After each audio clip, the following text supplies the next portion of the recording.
अस्सलाम वालेकुम एवरीवन। आज हम करंट अफेयर का बहुत ही इम्पोर्टेंट और contemporary topic American military intervention in Iran and it's implication on global power politics ये डिस्कस करेंगे। आज के लेक्चर में सिर्फ आप ये नहीं समझेंगे कि अमेरिका और ईरान के दरमियान टेंशन क्यों पैदा हुई, बल्कि हम ये भी एनालाइज करेंगे कि इस तरह के रीजनल कॉन्फ्लिक्ट्स किस तरह global economy, international trade, diplomacy और वर्ल्ड पॉलिटिक्स को इन्फ्लुएंस करते हैं। चलें डायरेक्टली टॉपिक की तरफ आते हैं। थोड़ा सा मैं आपको इसका हिस्टोरिकल बैकग्राउंड बता दूं। सेकंड वर्ल्ड वार के बाद दुनिया दो मेजर आइडियोलॉजिकल ब्लॉक्स में डिवाइड हो गई थी। एक तरफ यूनाइटेड स्टेट्स था जो लिबरल डेमोक्रेसी और कैपिटलिस्ट इकोनॉमिक सिस्टम का सपोर्टर था। दूसरी तरफ सोवियत यूनियन था जो कम्युनिस्ट आइडियोलॉजी का रिप्रेजेंटेटिव था। 1947 से 1991 तक का पीरियड कोल्ड वार के नाम से जाना जाता है। इस दौरान डायरेक्ट मिलिट्री कॉन्फ्रंटेशन कम हुई, लेकिन proxy wars, ideological competition, arms race और पॉलिटिकल इन्फ्लुएंस के जरिए दोनों सुपर पावर्स दुनिया के मुख्तलिफ रीजन में अपना इन्फ्लुएंस स्टैब्लिश करने की कोशिश करती रही।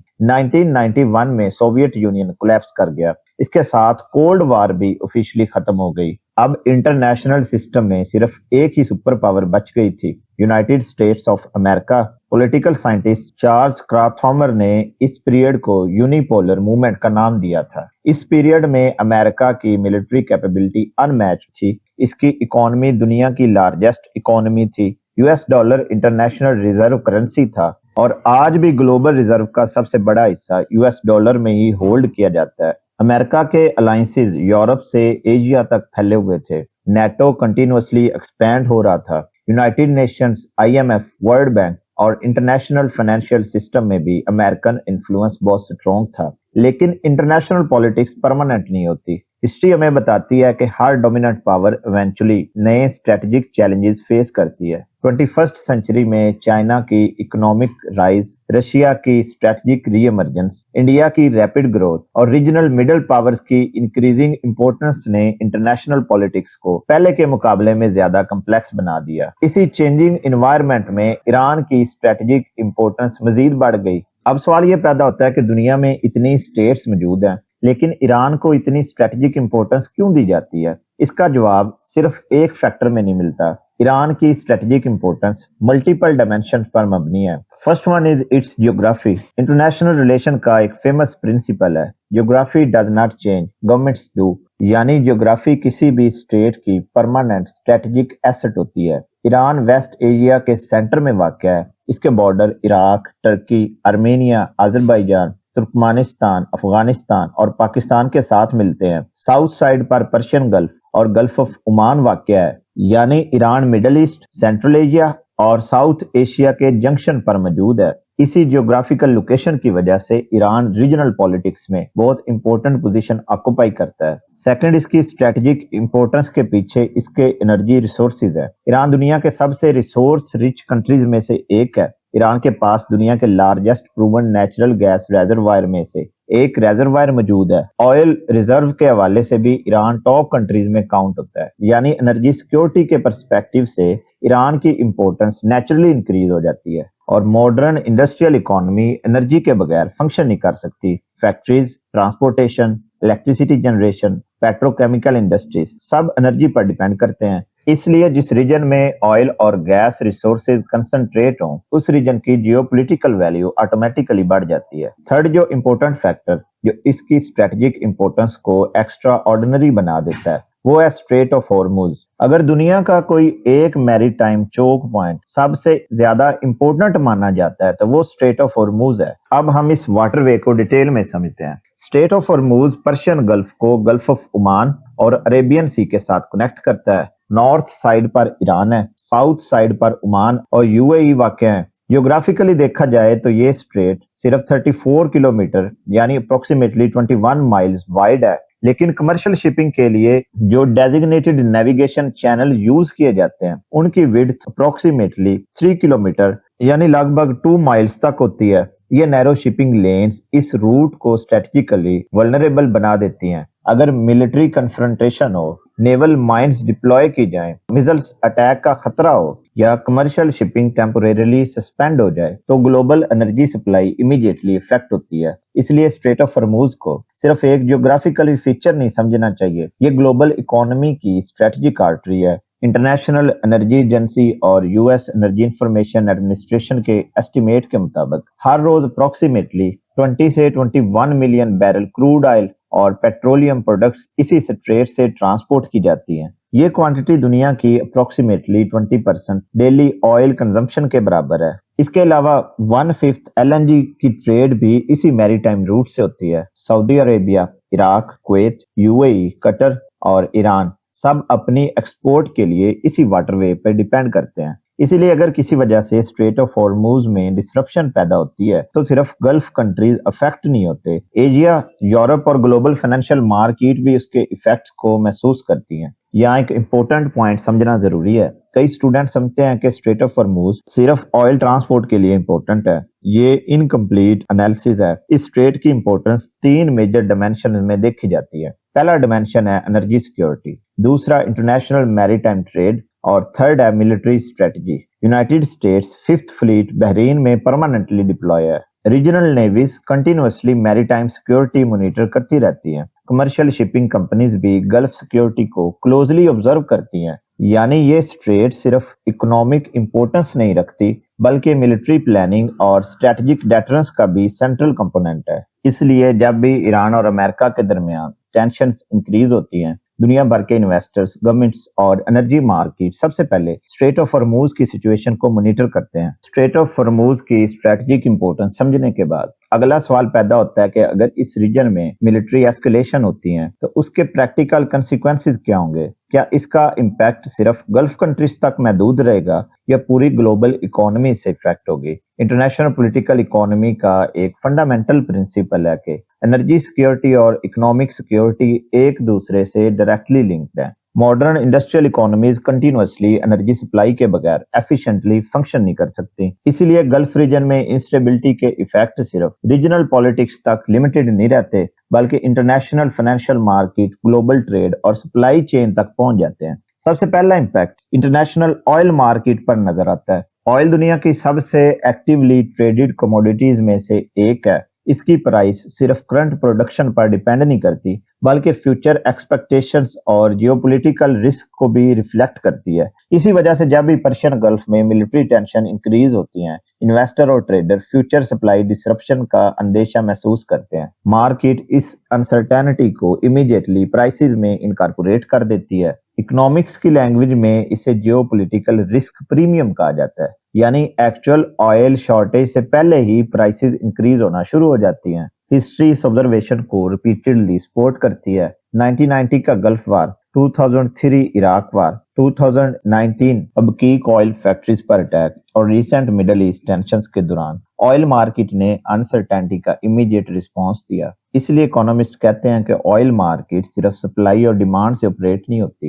एक्सपेक्टेशन और स्ट्रेटेजिक अनसर्टेनिटी भी प्राइसेस को सिग्निफिकेंटली इन्फ्लुएंस करती है। लेकिन ऑयल प्राइसेस सिर्फ शुरुआत होती है। दूसरा major impact international shipping industry पर आता है। ग्लोबल ट्रेड का तकरीबन 80% वॉल्यूम मैरीटाइम ट्रांसपोर्ट के जरिए मूव करता है। जब कोई स्ट्रेटेजिक सी लेन कॉन्फ्लिक्ट जोन बन जाए तो commercial shipping companies naturally additional risk face करती हैं। Marine insurance companies shipping root को हाई रिस्क एरिया क्लासिफाई कर सकती हैं। इसके नतीजे में इंश्योरेंस प्रीमियम्स इंक्रीज हो जाती हैं, फ्रीट चार्जेस बढ़ जाते हैं और शिपिंग कंपनीज को एडिशनल सिक्योरिटी मेजर्स अडॉप्ट करनी पड़ती हैं। कुछ वेसल्स अपनी मूवमेंट डिले करती हैं जबकि कुछ कंपनीज अल्टरनेटिव रूट्स एक्सप्लोर करती है। लेकिन अल्टरनेटिव रूट्स ज्यादा लंबी डिस्टेंस और हाई ट्रांसपोर्टेशन कॉस्ट की वजह से इंटरनेशनल ट्रेड को और एक्सपेंसिव बना देती हैं। ये तमाम एडिशनल कॉस्ट इवेंचुअली मैन्युफैक्चरर और कंज्यूमर दोनों तक ट्रांसफर हो जाती हैं। इसलिए मिडल ईस्ट की इंस्टेबिलिटी सिर्फ गवर्नमेंट का कंसर्न नहीं होती,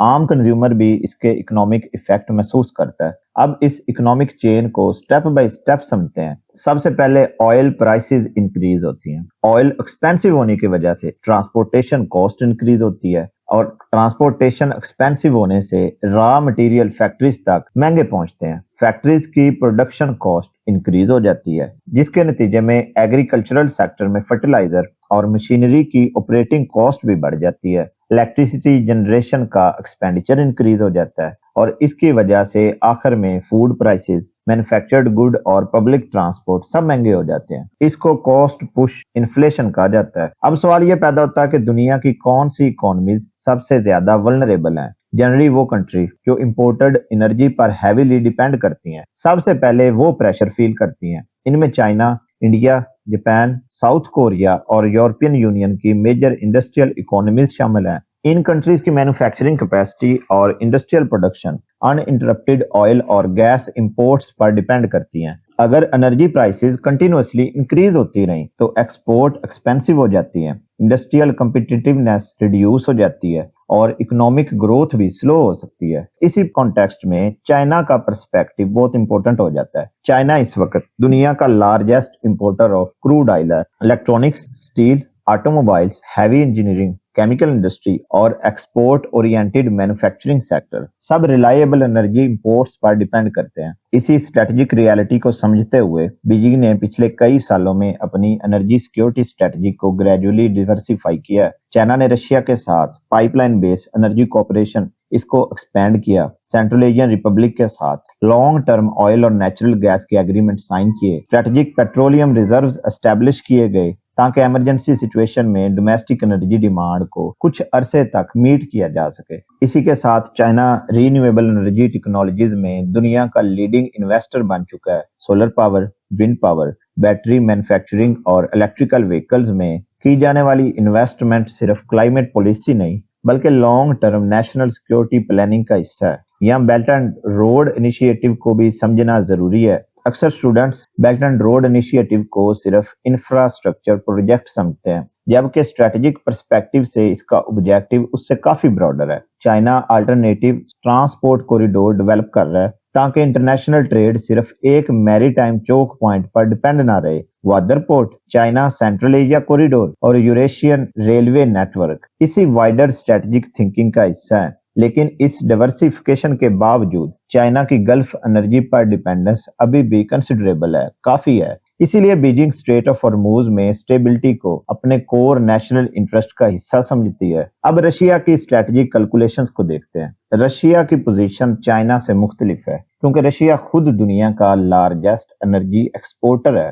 گلوبل آئل پرائسز انکریز ہونے کی صورت میں generally Russian export revenue improve ہو سکتا ہے، اگرچہ سینکشنز، مارکیٹ ریسٹرکشنز اور پرائس کیپ اس بینیفٹ کو پارشلی لمٹ کر دیتے ہیں۔ یوکرین کنفلکٹ کے بعد رشیا نے اپنی انرجی ایکسپورٹ کا سگنیفیکنٹ حصہ یورپ کی بجائے ایشیا کی طرف ری ڈائریکٹ کر دیا۔ چائنا اور انڈیا رشین آئل کے میجر بائرز بن چکے ہیں جس کی وجہ سے ایشیا کی اسٹریٹجک امپورٹنس ماسکو کی فورن پالیسی میں اور بھی انکریز ہوئی ہے۔ ایران کے ساتھ بھی رشیا کی کوپریشن ڈیفنس، انرجی اور ریجنل ڈپلومیسی کے فیلڈ میں گریجولی ڈیپن ہوئی ہے۔ دونوں کنٹریز ایس سی او اور برکس جیسے ملٹی لیٹرل فورم میں ایک دوسرے کے ساتھ کوآپریٹ کرتے ہیں، لیکن مین پوائنٹ یہ ہے کہ ان آرگنائزیشنز کو نیٹو کی طرح ملٹری الائنس سمجھنا انکریکٹ ہوگا۔ یہ کنٹریز اپنے میوچل انٹرسٹ کی بنیاد پر کوآرڈینیشن کرتی ہیں لیکن ان کے درمیان کوئی کولیکٹیو ڈیفنس obligation موجود نہیں۔ اسی طرح یورپ بھی اس کرائسس سے الگ نہیں رہ سکتا۔ یوکرین وار کے بعد یورپی یونین نے رشین انرجی ڈیپینڈنس کو گریجولی ریڈیوس کیا اور الٹرنیٹیو LNG امپورٹ انکریز کیے، رینیویبل انرجی پروجیکٹ کو بھی ایکسلریٹ کیا۔ اس کے باوجود یورپ گلوبل انرجی مارکیٹ سے ڈسکنیکٹڈ نہیں ہوا۔ اگر اسٹریٹ آف ہارموز میں پرولونگڈ ڈسرپشن ہوتی ہے تو آئل اور LNG دونوں کی انٹرنیشنل پرائسز انکریز ہوں گی۔ اس کا direct effect European industries, electricity market اور مینوفیکچرنگ سیکٹر پر بھی نظر آئے گا۔ اسی لیے European government consistently diplomatic effort اور میری ٹائم سیکیورٹی انیشیٹو کو سپورٹ کرتی ہے کیونکہ گلف ریجن کی سٹیبلٹی ان کی اپنی اکنامک سٹیبلٹی کے ساتھ ڈائریکٹلی لنکڈ ہے۔ اس تمام ڈسکشن میں ایک امپورٹنٹ بات سامنے آتی ہے کہ انٹرنیشنل پالیٹکس میں ملٹری کنفلکٹ کو صرف بیٹل فیلڈ کے پرسپیکٹو سے اینالائز کرنا کافی نہیں۔ Energy security, financial market, maritime trade, global supply chain اور ڈپلومیٹک ریلیشن سب ایک دوسرے سے انٹر کنیکٹڈ ہے۔ اس تمام ڈسکشن کے بعد ایک اور امپورٹنٹ کویسچن بنتا ہے، اگر یونائٹڈ اسٹیٹس دنیا کی سب سے پاورفل ملٹری اور اکنامک پاور ہے تو پھر وہ مڈل ایسٹ میں اتنی سسٹینڈ پریزنس کیوں مینٹین کرتا ہے؟ کیا صرف آئل اس کا ریزن ہے یا اس کے پیچھے اور بھی اسٹریٹجک آبجیکٹو موجود ہے؟ اس سوال کا جواب سمجھنے کے لیے ہمیں امریکن فورن پالیسی کا براڈر فریم ورک دیکھنا ہوگا۔ Foreign policy actually national interest کے پرنسپل پر بنائی جاتی ہے۔ یونائٹڈ اسٹیٹ بھی اس سے ڈفرینٹ نہیں۔ امریکن پالیسی میکر کے نزدیک مڈل ایسٹ کی امپورٹنس صرف انرجی ریسورسز تک محدود نہیں بلکہ ریجنل اسٹیبلٹی، میری time security, counter terrorism, nuclear non proliferation اور اپنے اسٹریٹجک الائز کی سیکیورٹی بھی اس کے کور نیشنل انٹرسٹ کا حصہ ہیں۔ کولڈ وار کے بعد بھی امریکہ نے پرشین گلف میں اپنی ملٹری پریزنس کو مینٹین رکھا۔ بحرین میں یونائٹڈ اسٹیٹس ففتھ فلیٹ کی ڈپلائمنٹ، قطر میں الحدید ایئر بیس، کویت، یو اے ای اور دوسرے گلف پارٹنر کے ساتھ ڈیفنس کوآپریشن اسی لانگ ٹرم ریجنل اسٹریٹجی کا حصہ ہے۔ ان ملٹری انسٹالیشن کا آبجیکٹو صرف وار فائٹنگ نہیں بلکہ ڈیٹرنس بھی ہے۔ اگر ہم امریکہ کے اسٹریٹجک انٹرسٹ کو مڈل ایسٹ میں سمرائز کریں تو 5 میجر کیٹیگریز میں ڈیوائیڈ کر سکتے ہیں۔ پہلا آبجیکٹو ہے ریجنل اسٹیبلٹی مینٹین کرنا۔ مڈل ایسٹ دنیا کا سب سے پولیٹیکل سینسیٹیو ریجن میں سے ایک ہے، یا کسی بھی لارج اسکیل کانفلکٹ کا direct impact global energy market اور انٹرنیشنل ٹریڈ پر پڑتا ہے۔ اس لیے امریکہ چاہتا ہے کہ ریجنل کانفلکٹ کو کنٹرول رکھا جائے اور اسٹریٹجک سی لین سیکیور رہیں۔ دوسرا آبجیکٹو فریڈم آف نیویگیشن کو انشور کرنا۔ انٹرنیشنل لا کے مطابق کمرشل شپنگ کا ان انٹرپٹیڈ موومنٹ گلوبل اکانومی کے لیے اسینشل ہے، ضروری ہے۔ اسٹریٹ آف ہارموز، باب المندیب اور سوئز کنال جیسے امپورٹنٹ چوک پوائنٹ کی سیکیورٹی امریکن نیول اسٹریٹجی کا امپورٹنٹ حصہ ہے۔ تیسرا آبجیکٹو نیوکلیر پرولیفریشن کو پریونٹ کرنا۔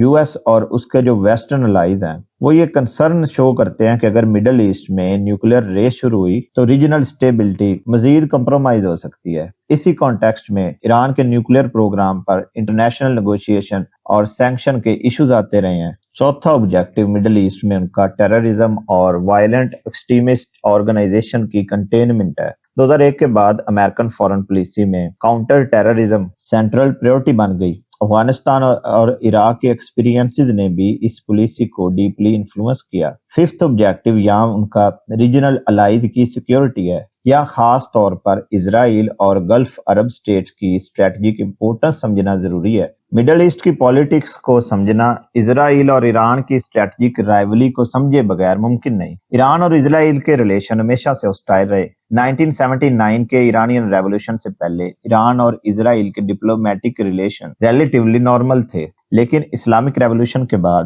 ایران کی فورن پالیسی فنڈامنٹلی چینج ہوئی اور اسرائیل کے ساتھ کنفرنٹریشن گریجولی انکریز ہوتی گئی۔ اب دونوں کنٹریز ایک دوسرے کو ریجنل سیکیورٹی چیلنج کے طور پر دیکھتی ہیں۔ اسرائیل کا کنسرن یہ ہے کہ ایران کا جو میزائل پروگرام ہے، جو ریجنل انفلوئنس ہے اور نیوکلیر امبیشنز ہیں، وہ ان کی اپنی نیشنل سیکیورٹی کے لیے سیریس چیلنج بن سکتے ہیں۔ سیریس کنسرن ہے ان کو ان 3 چیزوں سے۔ دوسری طرف ایران کی پوزیشن یہ ہے کہ اسرائیل کی ریجنل ملٹری سپیریورٹی اور امریکن سپورٹ ریجنل بیلنس کو خراب کرتی ہے۔ دونوں مل کے انفلوئنس ان کے اگینسٹ یوز کر سکتے ہیں۔ اسی اسٹریٹجک مسٹرسٹ کی وجہ سے دونوں کنٹریز کے درمیان ڈائریکٹ اور انڈائریکٹ ٹینشن کنٹینیوسلی دیکھنے کو ملتی ہیں۔ پروکسی وارفیئر دیکھ لیتے ہیں کہاں پہ چلی ہیں۔ پروکسی وارفیئر اس کنفلکٹ کو کہتے ہیں جہاں major states directly battlefield میں ایک دوسرے کے اگینسٹ فائٹ نہ کریں، اس کی بجائے وہ الائیڈ گروپس، ریجنل پارٹنر یا نان اسٹیٹ ایکٹر کے ذریعے اپنے اسٹریٹجک آبجیکٹو پرسو کریں۔ مڈل ایسٹ میں پروکسی وارفیئر کا فینومینا بہت پرومیننٹ رہا ہے۔ اس اپروچ سے اسٹیٹ ڈائریکٹ جو فل سکیل وار، اس کی جو ملٹری کوسٹ ہے، اس کو ریڈیوس کرنے کی کوشش کرتی ہیں،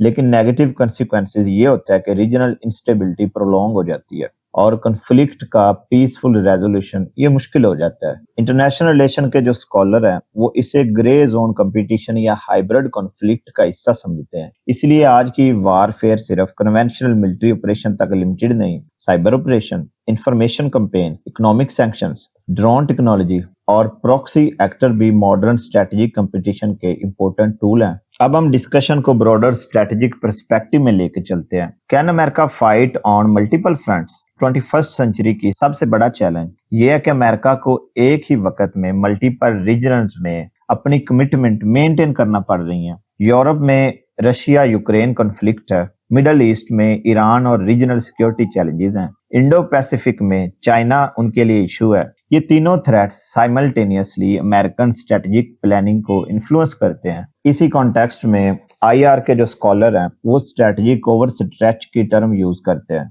ओवर स्ट्रेच से मुराद ये है कि जब एक ग्रेट पावर को अपने मिलिट्री, इकोनॉमिक और डिप्लोमेटिक रिसोर्सेज मल्टीपल रीजन में साइमल्टेनियसली एलोकेट करने पड़े तो उसके लिए लॉन्ग टर्म सस्टेनेबिलिटी चैलेंजिंग हो सकती है। लेकिन हमें यहाँ एक बैलेंस्ड अप्रोच अडॉप्ट करनी है। स्ट्रेटेजिक ओवर स्ट्रेच का मतलब अमेरिकन कोलैप्स नहीं है। यूनाइटेड स्टेट्स अब भी डिफेंस एक्सपेंडिचर के हवाले से दुनिया के सबसे बड़ी मिलिट्री पावर है। एडवांस्ड एयरक्राफ्ट कैरियर्स हैं, ग्लोबल इंटेलिजेंस नेटवर्क है, टेक्नोलॉजिकल सुपीरियरिटी है, साइबर कैपेबिलिटी है, स्पेस एसेट्स हैं, वर्ल्ड वाइड अलायंस सिस्टम है। ये तमाम फैक्टर अब भी अमेरिका को यूनिक स्ट्रेटेजिक एडवांटेज प्रोवाइड करते हैं। इसलिए सिर्फ एक रीजनल क्राइसिस को देखकर ये कंक्लूजन निकाल लेना कि अमेरिका अपनी सुपर पावर स्टेटस लूज कर चुका है, ये सही एनालिसिस नहीं होगा। यहाँ से डिस्कशन हम नेचुरली बैलेंस ऑफ पावर की तरफ मूव करते हैं। कोल्ड वॉर के बाद इंटरनेशनल सिस्टम को जनरली यूनिपोलर कहा जाता है, लेकिन आज कई स्कॉलर आर्गू करते हैं कि दुनिया gradually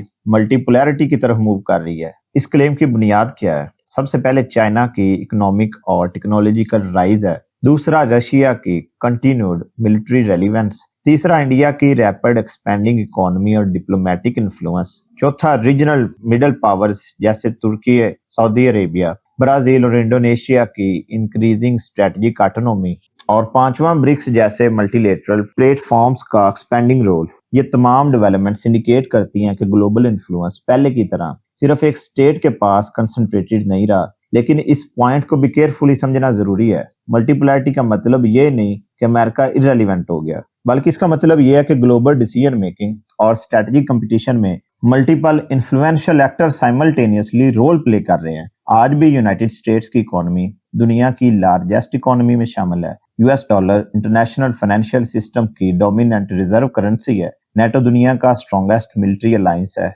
artificial intelligence, aerospace, biotechnology, advanced defence technology में भी अमेरिका लीडिंग पोजीशन मेंटेन करता है। इसलिए जो स्कॉलर्स हैं वो इसे कम्पिटिटिव मल्टीपोलैरिटी और कुछ मॉडिफाइड यूनिपोलैरिटी के नाम से डिस्क्राइब करते हैं। अब तक के डिस्कशन से ये बात वाज़ेह हो चुकी है कि ईरान और यूएस के दरमियान टेंशन को सिर्फ एक बायलैटरल डिस्प्यूट के तौर पर देखना एनालिटिकल अप्रोच नहीं होगी। इंटरनेशनल रिलेशन में हर रीजनल कॉन्फ्लिक्ट का इम्पैक्ट उस रीजन से कहीं ज्यादा ब्रॉडर होता है। क्रिटिकल पर्सपेक्टिव देखते हैं थोड़ा सा। सबसे पहला पॉइंट ये समझना जरूरी है कि 21st सेंचुरी की जो इंटरनेशनल पॉलिटिक्स है ये कोल्ड वार के पीरियड से फंडामेंटल डिफरेंट है। कोल्ड वार में इंटरनेशनल सिस्टम रिलेटिवली सिंपल था। दुनिया दो आइडियोलॉजिकल ब्लॉक में डिवाइड थी और स्ट्रेटेजिक कंपटीशन भी उन्हीं दो सुपर पावर के दरमियान थी। लेकिन आज की इंटरनेशनल पॉलिटिक्स का स्ट्रक्चर काफी कम्प्लेक्स हो चुका है। आज मिलिट्री पावर के साथ साथ economic strength,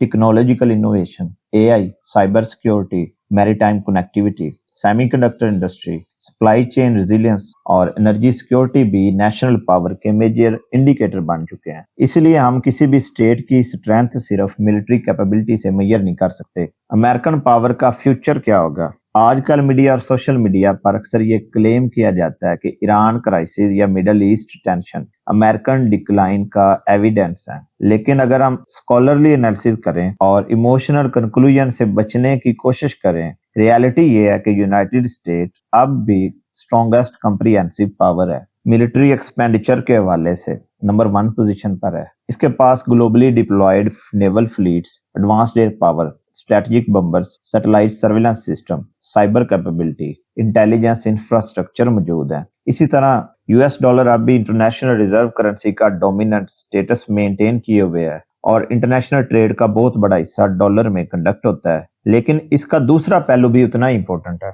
international politics gradually मोर कॉम्पिटिटिव होती जा रही है। चाइना इकोनॉमिक और टेक्नोलॉजिकल फील्ड में रैपिड प्रोग्रेस कर रहा है, जो कि इसके लिए बहुत कंसर्न की बात है। India economy world fastest growing major economy में शामिल है। रशिया मिलिट्री और एनर्जी डिप्लोमेसी के जरिए अपना रीजनल इन्फ्लुएंस मेंटेन किए हुए है। तुर्की, सऊदी अरेबिया, ब्राजील, इंडोनेशिया और दूसरी रीजनल पावर्स भी इंडिपेंडेंट फॉरेन पॉलिसी अडॉप्ट कर रही हैं। इसीलिए आज का इंटरनेशनल एनवायरनमेंट 90s के यूनिपोलर पीरियड से काफी डिफरेंट नजर आता है। अब सवाल यह है कि क्या हम कॉन्फिडेंशियलिटी से कह सकते हैं दुनिया मल्टीपोलर बन चुकी है? کئی اسکالر کہتے ہیں ہم ٹرانزیشن فیز میں ہیں، یعنی international system completely multi polar نہیں بنا لیکن ایبسلیوٹ یونیپولر بھی نہیں رہا۔ چائنا اکنامک پاور پرووائڈ کرتا ہے، امریکہ ملٹری لیڈرشپ مینٹین کرتا ہے، یورپی یونین اکانومک اور ریگولیٹری انفلوئنس رکھتی ہے، انڈیا انڈو پیسیفک پالیٹکس میں